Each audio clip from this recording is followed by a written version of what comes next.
Guys, nabalitaan nyo ba yung nangyari sa Move It rider na pinatay ng isang kawatan? Di ko alam kung addict ba yon or ano. Pero doon ko naalala ang sinabi ni Tatay Digong nung inimbestigahan siya sa Senado. Panoorin natin to.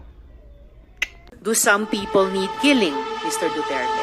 Ma'am, presidente ako. Nagagastos ako sa gobyerno. Bakit ako magbubuhay sa mga putang inang yan? Eh kung yung pera na ipapakain ko dyan sa preso, ibigay ko na lang doon sa mga tao dyan sa walang bigat. So mas okay Walang kung trabaho. patayin sila kesa ipreso Wala akong sila. pakialam dyan sa kriminal, ma'am. So thank you for making that of record. alam sa kriminal kung saan silang impernong gusto nilang pumunta. Well, Mr. Chair, for the record, You make your own history in this planet. yes, Mr. Yun ang Chair. gusto nilang mangyari.